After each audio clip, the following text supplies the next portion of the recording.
xew Alamine keree nga coow ci dëkk bi waaw loolu yëpp danañ ci ñëw Alamine keree nga buri nuyu nañ la bu baax a baax ziar la bàyyi la nga nuyoo ñi lay seetaan ay waxtu yu néew ñoo ci des Albourakh ubbi li nga xamante ni moom mooy seen saison ginnaaw bu ñu génnee ci saison bu am solo defoon 4 journées. jërëjëf Alaaji Lamine maa ngi lay nuyu bu baax di nuyu téléspectateur Lutte TV yëpp di am mbégte ak contentement toog ci plateau bu yanj bi xam nga yow moom vraiment dañ lay féliciter ci sa liggéey nga feggoog doom nday vraiment Fadam. nga xam ni le grand malfaiteur comme on dit. dend ak Bour Guéweul dend ak Boucar. le grand technicien vraiment di rafetlu seen liggéey bu baax. di kontaan aussi di leen féliciter ci plateau bu rafet bi ngeen xam ne tey indil ngeen ko le monde de la lutte mën naa ni plateau bu mel nii ñi ngi koy doog a gis ci làmb kon làmb mi ngi def ay jéego lutte bi mi ngi def ay jéego kon bravo et félicitations Alaaji Lamine. ku ne Aziz Ndiaye ni moom dafa bari pexe stratège la tëgg nga fi combat empereur combat bi muy taxaw gaay ni Baye Ndiaye tëgg na fi combat bokk bi muy taxaw gaay ni du combat dara. ñu wax ci gars yi ni combat empereur la dañuy uti ceinture dañuy uti ji couronne dañuy def ay salaire 6 mois wala 1 an combat bi ñëw def buum ñëpp di ko waxtaanee lamb ja neex fees nga taxawalaat benn combat waxoo ci combat bi war a am suba mais di laaj stade Abdoulaye Wade stade bi nga xamante ne pour football la gars yi am ci lu leen métti am ñi nga xamante ni football la ñu bëgg ni non Aziz Ndiaye nag vraiment nag waxam ñu na ko delloo fa mu ko jëme woon créer bruit lan moo la neex ci genre yooyu noonu di créer ay bruit. waaw jërëjëf Lamine xam nga aujourd'hui ñun ay sénégalais lañ et sénégalais am na droit am sañ-sañu bëgg dara. et aussi man li may wax rek mooy la lutte mérite du respect par rapport à certaines personnes parce que lamb tey toll na foo xam ne ci Sénégal c'est le sport le plus développé le plus suivi au Sénégal. le plus attractif. et soo déggee ma ne la lutte est le sport le plus suivi wax naa ko léegi waxtaan bi ma amoon ak ñoom buur ci en off. ni leen au niveau local ci Sénégal tout sportif confondu di compétir fii ci Sénégal li mbëru làmb di fayeeku amul benn sportif sénégalais bu koy fayeeku au niveau local. dëgg la làmb rek ngay dégg ñu ne y a un lutteur qui a un cachet de 150 millions léegi sax yaa ngi dégg ay 200 millions am na sax ñuy wax ay 250 millions. mais li leer ba leer soo ko jëlee en moyenne les lutteurs touchent entre le minimum de cachet d'un lutteur aujourd'hui c'est à 200 000 ba 200 millions mbër da koy fayeeku. loolu boo jëlee muy basket nga jël football nga jël handball nga jël karaté nga jël sport boo mën a yaakaar ci Sénégal. li mbërum làmb di fayeeku benn sportif au niveau local nag a tax may wax maanaam ñi compétir fii ci Sénégal waxuma ñi nga xam ne ay championnat européen la ñu nekk wala saoudien ou autre. donc nit ñuy fayeeku autant d'argent bu mel noonu nga gis ay promoteurs de lutte aujourd'hui di def plus de 1 milliard dans une saison de lutte ay ñii di def ay 100 millions 200 millions 300 millions ak cette économie qui est autour de la lutte engouement bi làmb di créer emploi bi muy créer nga xam ne loolu c'est un sport qui mérite du respect d'abord. tey dañuy jël làmb yóbbu ko stade Abdoulaye Wade c'est pas la fin du monde c'est un souhait des Sénégalais qui habitent au Sénégal qui ont un sport le plus développé au Sénégal ñu dem ba am un combat boo xam ne li tax dañu xool tous les statistiques des combats yi fi jaar. tey Siteu ñëpp nangul nañ ko il fait partie des lutteurs les plus populaires du Sénégal. Siteu bu déparé Diamniadio pour ñëw arène nationale ci benn parcours boo xam ni matul 5-10 kilomètres il peut faire 4 heures de temps pour arriver parce que nit ñi dañuy doxee Diamaguène ba stade bi ba arène nationale. Balla Gaye n'en parlons pas fait partie des lutteurs VIP les plus populaires du Sénégal. et tous les chiffres l'ont démontré ndax man li may wax damay wax ay chiffres. Balla Gaye dafay bëri ak Gris Bordeaux ci un stade de 60 000 places ñu yóbbu leen Léopold Senghor. il y a plus de 50 000 personnes dans le stade. Balla Gaye ñëw bëri ak Modou Lo man je faisais partie de ñi ko doon organiser nekkoon mes proches il y avait 47 000 personnes qui étaient dans le stade. mais aujourd'hui soo naree jël le lutteur le plus populaire des VIP ou parmi les lutteurs les plus populaires avec Siteu bi nga xam dafa am popularité. nga jël Ada Fass Liss Ndiago war ko def ci benn journée est-ce que xel war na mun a xalaat ni mbër yooyu xaj nañ fii. maanaam ku xam làmb xam ni làmb di dox xam ni ñeent ñooñu xajuñu arène nationale donc li nga mën a def mooy xool li gën a prestigieux nga ne stade Abdoulaye Wade ça fait 50 000 places Léopold Sédar Senghor ça fait 60 000 places donc notre souhait mooy Léopold Sédar Senghor dafa nekk en chantier on espère que dina pare en mois d'avril kon donc nañu fixé wu dem stade Abdoulaye Wade le stade est géré par une société Le stade n'appartient pas à la fédération de football. Le stade n'appartient à aucune fédération. C'est une société qui s'appelle SOGIP qui le gère. SOGIP nag bu koy gérer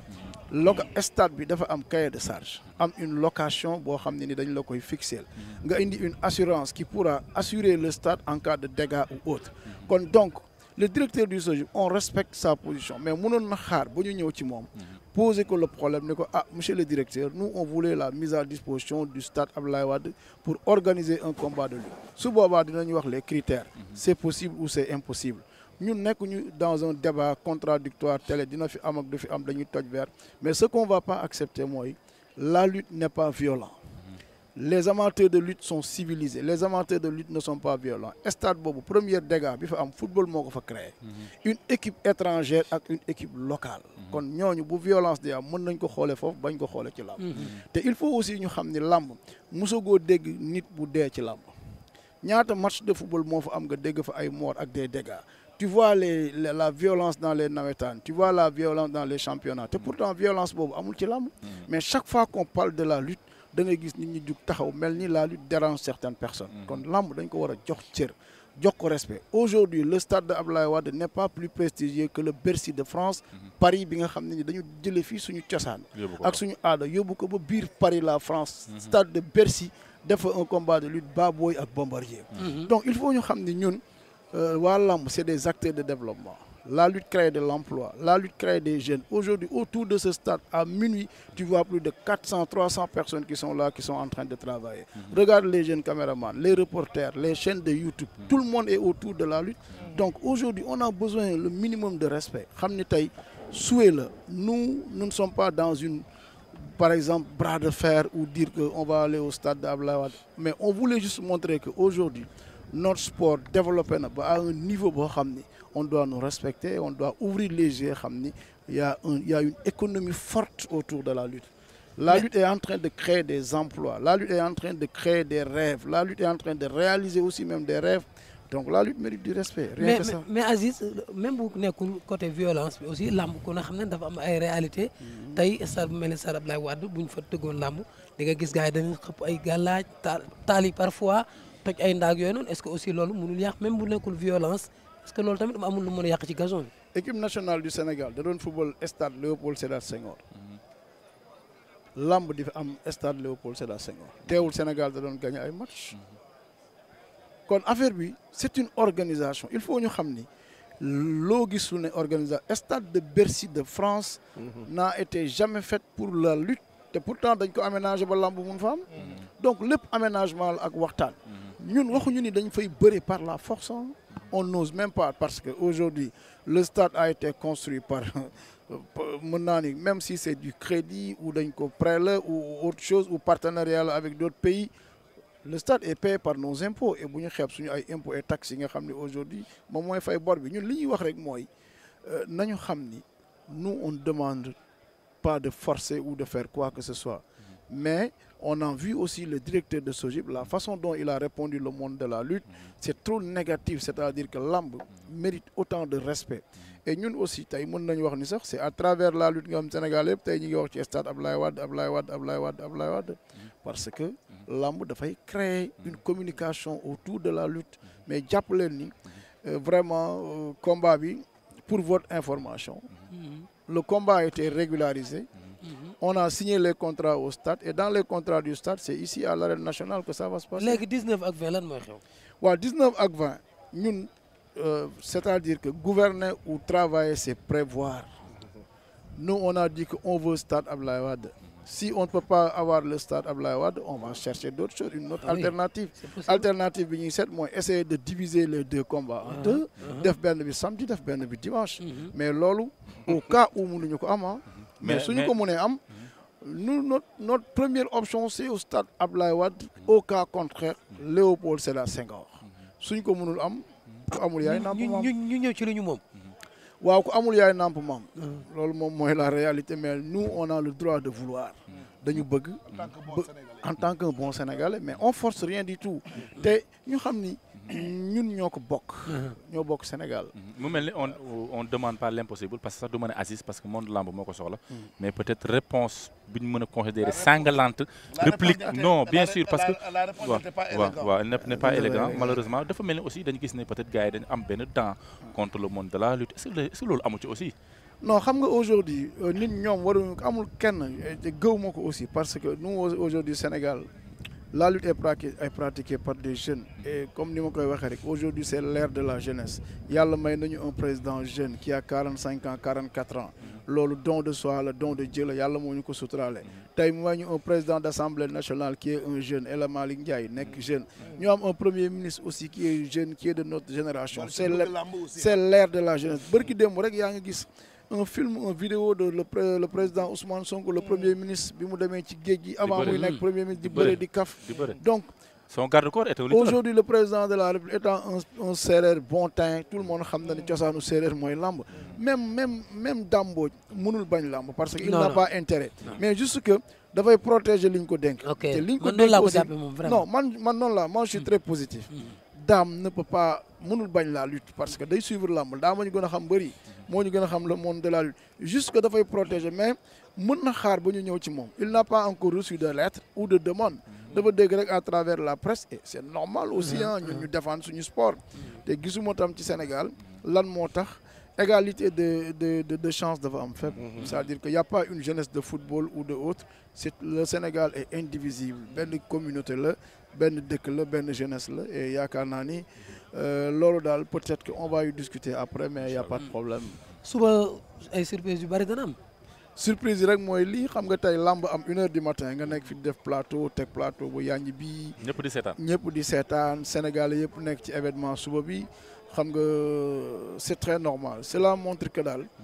la jeunesse sénégalaise am nañ sport bu ñu tànn def ko seen biir xol bëgg ko loolu muy lamb moom moo waral nit ñi nekk fii ba heure bii di préparer demain incha allah mu nekk benn journée spéciale de la lutte et une fête pour la jeunesse sénégalaise xam nga ñun moom bu ñu tëggee bu Albourakh tëggee lamb dafay nekk une fête et vraiment on félicite Baye Ndiaye parce que Baye ne ménage aucun effort pour la réussite de ces événements man comme ni ma ko yàgg di waxee rek ñëpp xam nañ ni man je ne suis plus un promoteur mais yaay homme de l'ombre bi non moi j'ai un frère boo xam ne daf ma déggal nekk ci dara koo xam ni loo nekk mu nekk ci lu mu nekk dañ ci war a nekk man su Baye dee organiser xooluma daraja xooluma leneen li may faral di wax rek nee naa ko mun naa nekk sa barrière mun naa jël saaga yi mun naa jël xas yi pour nga réussir parce que sama rakk la jaral na ma ko amul problème mais man suma bëgg-bëgg mooy l'épanouissement de la jeunesse sénégalaise une occupation de l'emploi parce que Lamine dama koy faral di wax il faut que nit ñi ñu xam ni tey si on parlait de l'économie de la lutte ce que la lutte est en train de drainer comme emploi il faut que boobaa nit ñi dinañ mën a jëlaat lamb man emploi bi lamb di créer autour emploi bi lamb di jox jeunesse su Sénégal emploi bi lamb di jox ndaw yi ak espoir bi muy jox toute une jeunesse man moo tax ma ciy sonn mais j'ai d'autres activités yoo xam ni mun naa ci bañ a nekk doo ma gis sax ci lamb mais man dama lii suma passion la suma bëgg-bëgg la et damay wax ni rek regarde ici au Sénégal amul benn sport amul benn liggéey benn sport ci Sénégal boo xam nga am nga une télévision dédiée uniquement pour la lutte boo ñëwee ci lamb rek ngay gis Lutte TV dafa ubbi en plus de 40 et quelques emplois jël ay jeunes ñu investir des centaines de millions ñuy liggéey mu nekk une chaîne de télévision spécialement dédiée à la lutte en plus de 1,2 million et quelques mille abonnés loolu c'est que la lutte qui peut le faire nga ñëw un Fadam créer chaîne YouTube am di ci liggéey di ci am rémunération demul demander ji emploi ci benn bureau di liggéeyam di ci am gagne-pain lamb moo ko créé buur géwal miy toog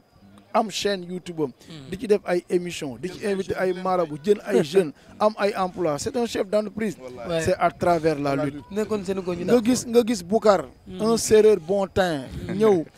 jàng am ay diplôme ñëw nekk un très grand animateur de la lutte un Lamine Faye aujourd'hui yéen demandé wu leen emploi da ngeen s'auto-employer seen bopp créer des emplois à travers loolu la ñuy wax l'économie de la lutte regarde il y a combien de caméras autour de nous des jeunes qui se sont formés ici au stade yoroon seen téléphone di caméra tey ñu nekk de grands reporters de grands caméramans c'est à travers la lutte la ñu am emploi xoolal booy yi nekk fii di monter les bâches di defar di takk di win ñi nga gis fa la ñëpp c'est des jeunes yoo xam ne tey demuñu demander dara à l'État dañu s'auto-employer eux-mêmes ubbi seen ay chaîne YouTube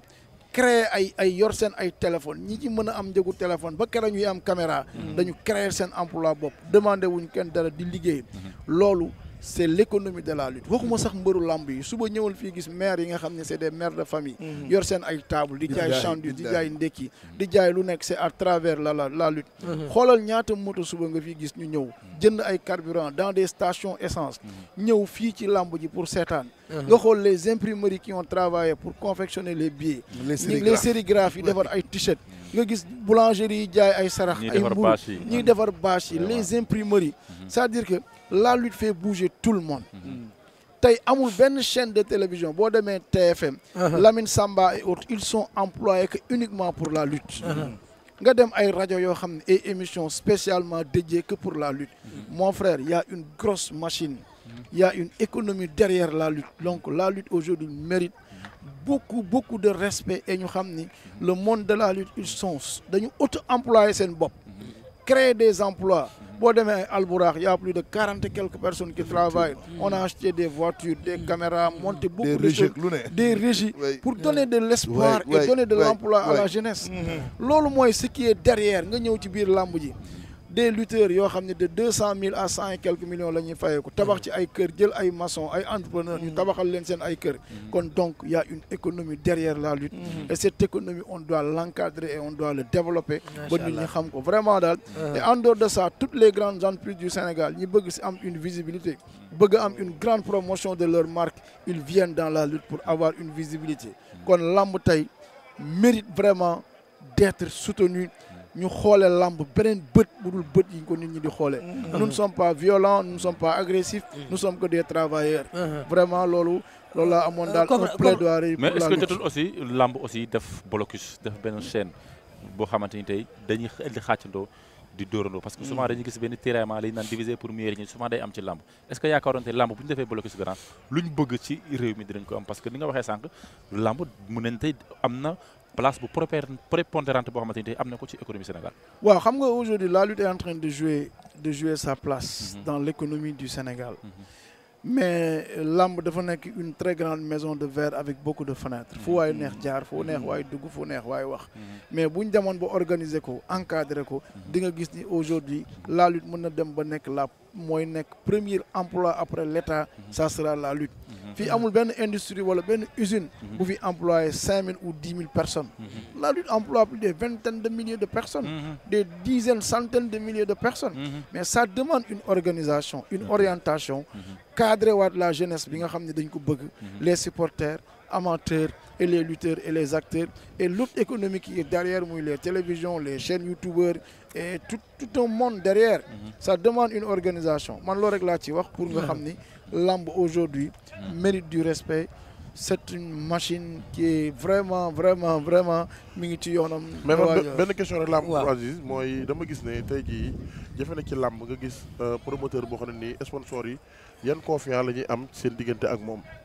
waaw lan moo tax yenn sponsor yëpp am confiance seen diggante ak Albourakh lan la lu waral loolu. waaw loolu bon la réponse est très simple aujourd'hui tu vois que ni Albourakh dafay def benn travail méthode et organisation lay def parce que Albourakh suy ñëw dans la lutte dafay ndax Baye li tax sax mun naa ne li tax Baye di réussir ces événements man bi may tëgg làmb li Baye am aw ma ko woon parce que li Baye mënuma ko woon parce que man j'étais venu seul dans la lutte j'avais pas un grand frère ou un petit frère qui était derrière moi bon Baye bi muy ñëw fekk na ñun ñu am benn capital d'expérience bu ñu am dans la lutte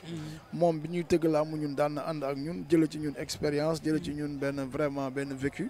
man bi may ñëw aw ma woon loolu moo tax Baye moom ëpp chance ci làmb moom bi mu ñëwee créer structure am man aw ma woon ay Fadam aw ma woon ay Bour Gueweul aw ma woon ay Lamine ak ay Boucar. et puis mu am raay ba cerveau la vraiment ci ñi mu am vraiment c'est une grande équipe la am. ñëw ci lamb fekk fi ay kapp nga fekkoon ay waaw man bi ma fi ñëwee nag xam nga man j'ai assisté à toutes les grandes guerres de la lutte xam naa ni ci la capitalisé certaines expériences et que vraiment mu aussi tam bi mu ñëw fekk na engouement lamb mu ñëw indi méthode et organisation discipline ak ponctualité fexe ba bépp contrat bu mu signé ak les sponsors mu jëm ko respecté day def ba def le plus loolu tax na aussi moom à chaque fois bu tegee laamu dina am les sponsors yu koy topp. te yaakaar naa ni aussi liggéey bi mi ngi rafet kon on dit chapeau à Baye Ndiaye di ko féliciter di ko ñaanal yàlla aussi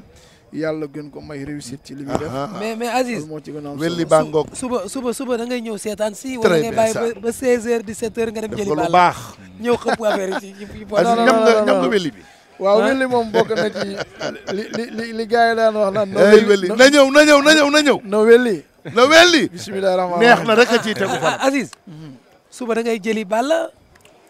ñëw sol faaru mbaam bi wala da ngay ñëw seetaan. loolu xam nga bàyyi naa ko def bu yàgg. mais combat nga am. waaw combat Balla Gaye Siteu ça c'est un très grand combat. mais li ci gën a am solo rek mooy Balla Gaye suba dina ñëw def face à face am. inshallah ànd ak Siteu le Tarkinda. muy un grand combat un combat que tous les Sénégalais demandaient Albourakh offrir leen ko. ensuite mun naa ni Ama Baldé dina ñëw. ak Franc mi mu war a bëreel aussi dinañ ñëw. kon suba daal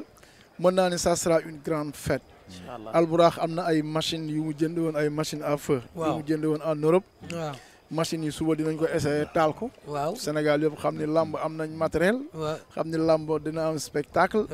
dina am aussi des artistes yu ñëw jouer ñu vraiment. playback ou ñu teg orchestre tout est possible. l'essentiel que daal amateurs yi ñu ngi leen di wax nañ teel a ñëw dagg seen ay billets. ñi mënul ñëw stade tam nañ jënd seen ay code yi yomb na code pay-per-view la boo xam ne sur seen affiche. boo ko jëndee di nga mën a seetaan li Balla Gaye nar a waxante ak Siteu fii suba. man damay ragal sax yàlla bu ñu dóorante ñoom ñaar. mën na ci am de. parce que Balla Gaye dafa pare pour lépp te Siteu ku ko xam-xam ni moom dawul xare. loolu mënta ñàkk xam naa ni suba daal